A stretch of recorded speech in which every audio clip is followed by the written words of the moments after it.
thought I'd make a f***ing video. Why am I angry? Don't ask me why. I've just woke up in a steaming mood, yeah? Because I live in a hole. Hey, hi, hello. My name is Dan Frampton, and I run a YouTube channel on the internet all about punk rock music. And I gotta say, I have a couple complaints. You see, when I'm not making videos, I'm playing a little video game you may have heard of called Marvel Rivals. I'm not great at it, like even a little.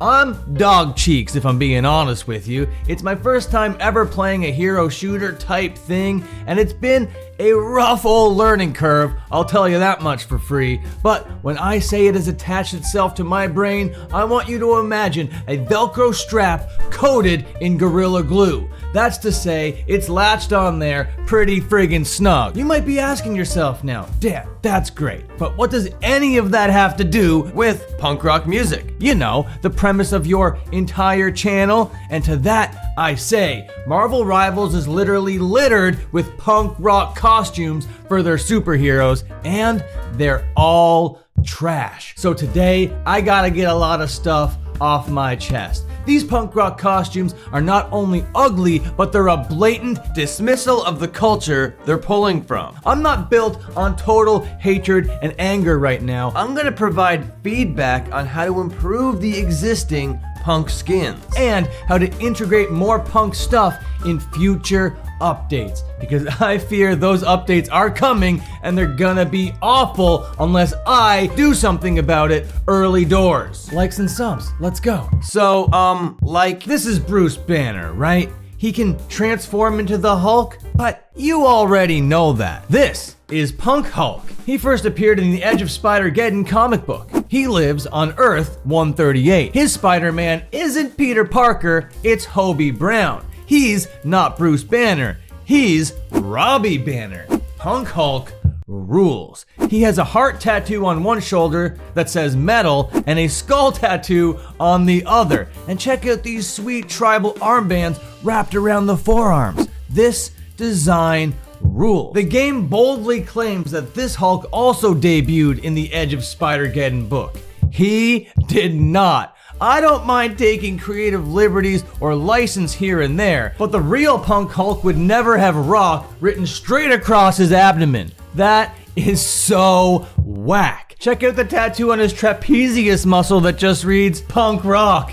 LOL. What is this clip art nightmare? You couldn't hire an actual tattoo artist to whip up something cool? They all use iPads now, you know? NetEase, this is not acceptable ink. I've seen more intriguing artwork plastered across MySpace profiles in the early 2000s. Rage, Smash, Lightning Bolt. If we want to fix it, it would be so easy. Let me tell you what I would do. Keep the metal, kidney, hand, and ironic calf tattoos. I like the hair and piercings too. These are cool additions. The arm tattoo should be exactly like the comics though. Get rid of that awful belt buckle and those chains. Replace them with hanging suspenders and ripped denim. That would be a great mix of source material and new stuff. There, I fixed your Hulk. Some people might not consider goth punk, but goth is very much rooted in punk culture, and that's why I'm including the Invisible Woman Malice skin in this video.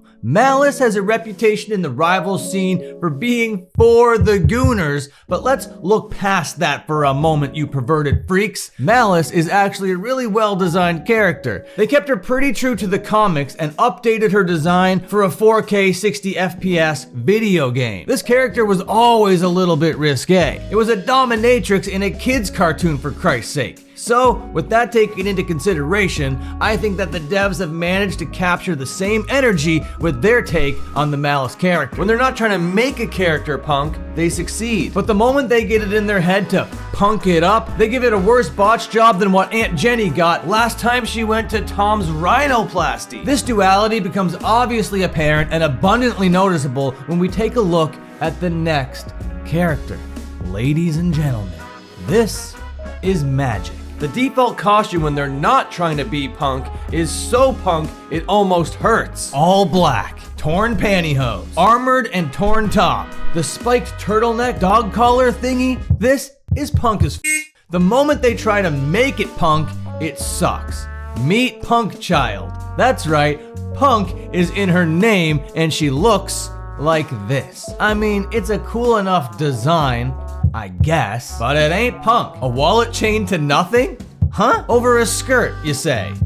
What? It's like they were like, let's make the fishnets different lengths and put spikes and studs on everything. Good job, marketing. Really punk. Nailed it. Not. I'll fix this concept in less than 10 seconds for you. Plaid skirt. Doc Martin Mary Jane's. Torn tank top with the band logo. Over top that, we got a reinforced leather jacket. On this, we can have studs and spikes and it wouldn't seem out of place. Hair, light green, not purple. Good tattoos from that good tattoo artist you're about to hire, and done. Now we have a character we can actually call Punk Child. I'm about to get pretty tilted over here because they did my man Spider-Man so dirty here. I mean, Spider-Punk is near and dear to my heart. The Spider-Verse films nailed Hobie Brown and his Spider-Punk. It's clear to me that the artist that worked on him had a deep understanding and appreciation for punk art. They made the cut and paste nature of DIY zines come through in the most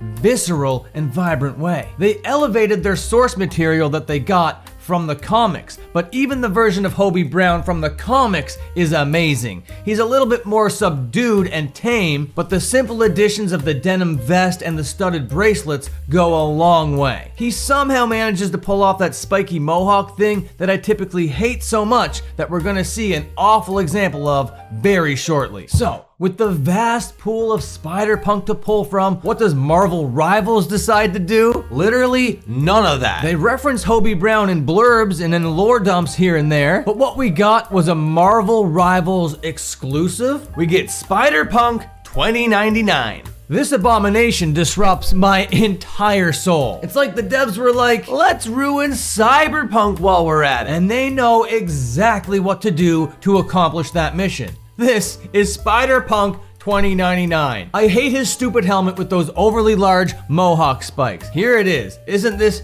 hideous? And what is this digital faceplate? I hate the spiky gauntlets. Just spikes everywhere. More spikes. I can't stand it. And what's this vest? The pins are a good idea, but come on, dog. What are these pins? Are those? No.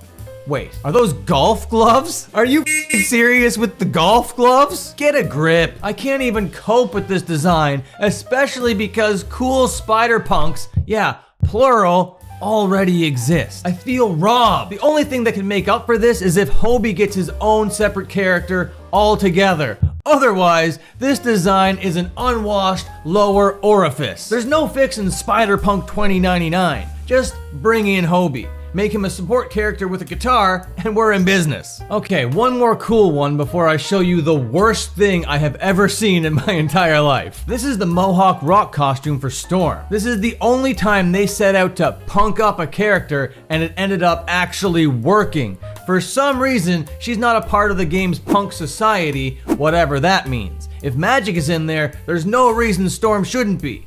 Moving on. Okay. You want to see the worst thing in life? This is Squirrel Girl, or should I say, this is Nut Rocker. Nut Rocker? That's the name they gave her? You gotta be joking me. Let's start there. Nut Rocker! Nut Rocker! What the f? Nut Rocker? We're really gonna go with Nut Rocker, are we? Okay, oh yeah, alright, cool. Yeah. Nut Rocker. Right on. Where do I even start with this? The hideous colors, perhaps? The weird puffer jacket arm dealies? This strange wallet chain thing? And are those knee windows? Knee windows! Gotta see those knees. Give me the knees. If you're not disturbed enough already, check out the shoes. More spikes on top of the shoes. Nobody ever does this ever. Shoe spikes. Knee windows. The slingshot is in the shape of a hand doing sign language for I love you, not the horns. What's with these bicep spikes? Come on. Spikes just everywhere. And can somebody enlighten me as to what the f this shirt even is? I like the multiple textures, but this doesn't look good at all. I've been around the punk world for my entire life, and I have never seen a fit quite as abominable as this thing. In a way, that makes it incredibly punk. The problem, though, is that it's obvious that they're trying way too hard, and in the process coming off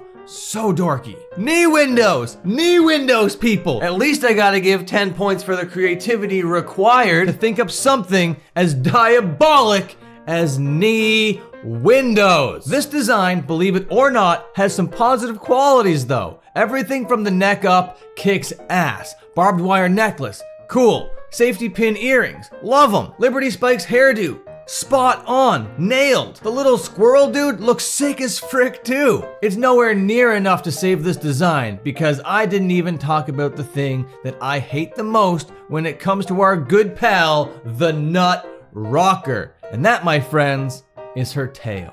They just put spikes all up in it. Spikes, more spikes. Spikes everywhere, NetEase. You're using spikes as a punk crutch. Don't know how to make a design more punk? Throw some spikes on it. Oh, but sir, I think I already have enough spikes on there. Oh, I don't see any spikes on the feet. This is so corny. Okay, warriors, let's fix Doreen. Give her Daisy Dukes like her default costume, but make them denim. Obviously. Replace the socks from the default fit with fishnets. You like your fishnets, right? Red Converse shoes on the feet. No spikes. And since we got that barbed wire necklace on the go, let's go with a barbed wire wallet chain. That would look pretty rad, not gonna lie. Make the slingshot a more DIY looking thing by adding like duct tape and bandages and stuff. Remove those weird puffy arm dealies. Instead, just put some cool tattoos on there. Using that tattoo artist you're about to hire. Remove all the unnecessary spikes. Arm spikes gone. Foot spikes gone. Tail spikes absolutely annihilated. Get them out of here. Her jacket from the default costume is absolutely punk as hell. All you gotta do is make it kind of like a burgundy color to suit the color aesthetic, and now we're working with something. But since you got those cool tattoos on the arms, remove the arms from the bomber jacket and turn it into a vest. Now, Doreen looks cool as hell. Now, that shirt would work, probably. And there are more punks from Earth 138 that I would love to see in the game. They have an alternate version of Captain America in that universe that goes by the name Captain Anarchy. He has a big ol' Anarchy A painted on his shield, and seeing that in the game would be such a treat. An authentic, true to the comics and true to the punk rock world treat. Very delicious. There's also an alternative take on Daredevil. She's a drummer named Matea Murdock. And an Iron Man who's actually a lady named Riot Heart. I could see her being in the game exactly like Iron Man, except for she's like a healer support type character. Imagine the Iron Man ultimate ability. Instead of a huge blast of damage, it's instead a huge blast of healing. That would be a fun mechanic. Not gonna lie, I would enjoy it. NetEase, you gotta hire a punk consultant and a tattoo artist or something. I don't know. Call me. I'm free. And that, my friends, is how I'd fix the Marvel Rivals Punk Society. Oh, one more thing. I would also change the name to like the punk scene or something. Society is just not a very punk word. Unless it's said with utter disdain. Okay, bye.